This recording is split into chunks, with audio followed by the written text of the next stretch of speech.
दोस्तों, जब राजा विक्रमादित्य ने एक बार फिर वेताल को पकड़ा तो उसने हर बार की तरह नई कहानी शुरू कर दी। वेताल ने कहानी सुनाते हुए राजा विक्रमादित्य से कहा, राजन, कुसुमपुर नाम के एक नगर में एक ब्राह्मण परिवार रहता था। ब्राह्मण के परिवार में 4 बेटे और उसकी पत्नी थी। ब्राह्मण अपने परिवार के साथ सुख सुखी जीवन बिताता था। एक दिन अचानक ब्राह्मण बीमार हो गया और उसकी हालत दिन ब दिन खराब होती चली गई।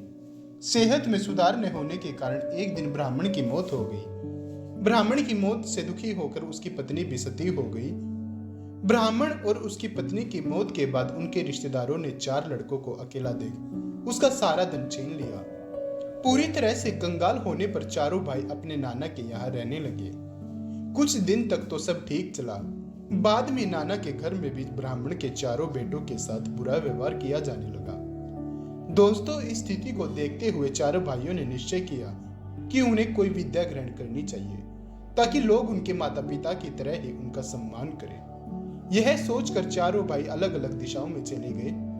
4 भाइयों ने घोर तपस्या की, फलस्वरूप कुछ विशेष विद्याएं भी हासिल की।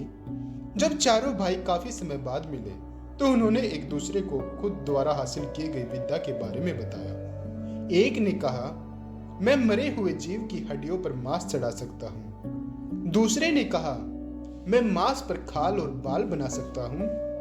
दोस्तों, तीसरे ने कहा, मैं मरे हुए जीव के सभी अंगों का निर्माण कर सकता हूँ। और चौथे ने कहा, मैं मरे हुए जीव में जान फूंक सकता हूँ। सभी ने बारी बारी हासिल की गई विद्या का गुणगान किया और एक दूसरे की विद्या की परीक्षा लेने के लिए जंगल पहुंच गए।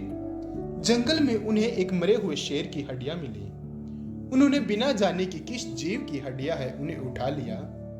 पहले ने अपनी विद्या से उन हड्डियों पर मांस चढ़ा दिया। दूसरे ने उस पर खाल और बाल पैदा कर दिए और दोस्तों तीसरे ने उस जीव के सभी अंगों का निर्माण कर दिया। अंत में चौथे ने अपनी विद्या का प्रयोग करके शेर में जान फूंक दी।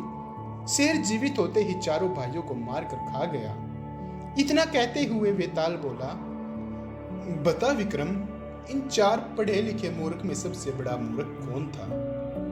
विक्रम ने जवाब देते हुए कहा, इन 4 मूर्ख में सबसे बड़ा मूर्ख चौथा भाई था जिसने शेर में जान फूंकी। वजह यह है कि अन्य ने बिना जाने ही शेर का निर्माण किया। उन्हें पता ही नहीं था वे किस जीव का निर्माण कर रहे हैं। वहीं चौथे को तो अच्छी तरह पता चल गया कि यह शेर का शरीर है। इसके बावजूद भी उसने शेर के शरीर में जान डाली। यही उसकी सबसे बड़ी मूर्खता का प्रमाण है। विक्रम का जवाब सुनकर वेताल बोला, विक्रम, तूने बिल्कुल ठीक जवाब दिया है, लेकिन तूने मेरी शर्त तोड़ दी। मैंने कहा था अगर तू बोला तो मैं चला, इसलिए तू बोला और मैं चला। इतना कहकर वेताल एक बार फिर पेड़ पर जाकर लटक जाता है। इसी के साथ 4 मूर्ख विक्रम वेताल कहानी समाप्त होती है। दोस्तों, कहानी से सीख मिलती है, बुद्धि बिना बल का प्रयोग मूर्खता की पहचान है। दोस्तों, आज की वीडियो में इतना ही। मिलते हैं अपनी अगली वीडियो में।